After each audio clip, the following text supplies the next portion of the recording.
অন্ন, বস্ত্র, বাসস্থান, চিকিৎসা, শিক্ষার সব ব্যবস্থা আমরা করেছি।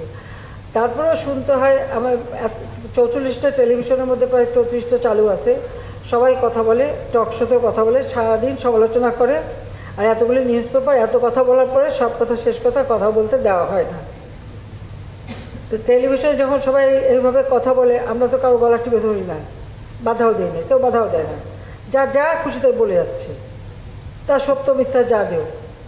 বাংলাদেশ ডিজিটাল বাংলাদেশ, এখন সকলেই হাতে সবার হাতে মোবাইল ফোন, এই মোবাইল ফোন আমরা দিয়েছি, ডিজিটাল বাংলাদেশ করে দিয়েছি, 4G চালু, যে যার মতো মানে সোশ্যাল মিডিয়াতে সবাই সংযুক্ত হয়ে, সেখানেও সমালোচনা, মিথ্যা, অপবাদ। আর সবথেকে সমস্যা ভবিষ্যতে যেটা আরও হবে সেটা হচ্ছে আর্টিফিশিয়াল ইন্টেলিজেন্সের মাধ্যমে যে মানুষকে হেয় প্রতিপন্ন করা, সেটাও করা হচ্ছে। সেটাকেই নজরদারিতে আনার জন্যই আমরা ব্যবস্থা নিয়েছি। যাক, আমি এটুকু বলবো যে আজকে বাংলাদেশটা যে এগিয়ে যাচ্ছে, এবং আমাদের যে টার্গেট ছিল 2021 রূপকল্প আমরা ঘোষণা দিয়েছিলাম, দিন বদলের সনদ দিয়েছিলাম। আমরা ওই 21 সালে যখন আমরা জাতির জন্মশতবার্ষিকী এবং স্বাধীনতা সুবর্ণ জয়ন্তী উদযাপন করি, তখনই কিন্তু আজকে আমরা উন্নয়নশীল দেশের মর্যাদা পেয়েছি। তো উন্নয়নশীল দেশের মর্যাদা আমাদের এটা কার্যকর করার কথা ছিল 2024।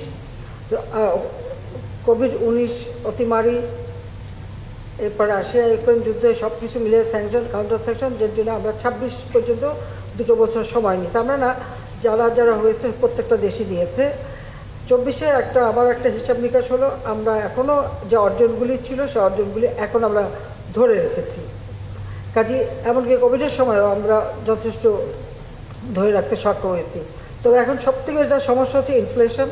এটা শুধু বাংলাদেশে না, আজকে যেন আমি নিউজ দেখছিলাম, আমেরিকার যে একটা রিপোর্ট দিয়েছে ইকোনমির উপরে, তাদেরও ইনফ্লেশন একটা বিরাট সমস্যা।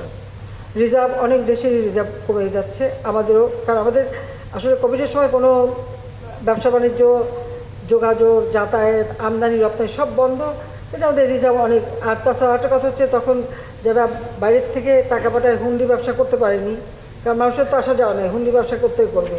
এই যে টাকাটা মানে ওইসের ব্যাংকের মাধ্যমে এসছে, আমাদের রিজার্ভটা খুব বেড়ে গিয়েছিল। তারপর যখন আবার সব কিছু চালু হলো, খরচ হবেই। আমাদের যদি খাদ্য মজুরটা থাকে আপৎকালীন সময়ের জন্য, তখন রিজার্ভ নিয়ে আমাদের চিন্তার কোনো ব্যাপার না, এটা নেবে খুব বেশি চিন্তার কিছু নেই, সেটা হলো বাস্তবতা। তবু এখন আমরা নিজে বলতে বোধহয় মানুষকে আবার এই ব্যাপারে এত সচেতন করে দিচ্ছি, যখন সবাই রিজার্ভ নিয়ে কথা বলে, সবাই জিডিপি নিয়ে করে, এটা হচ্ছে, এটা ভালো লক্ষণ, ভালো যে সবাই একটা নজর দেয়, আমাদের দেশের মানুষ যেটা শিখছে, এটাও ভালো কথা।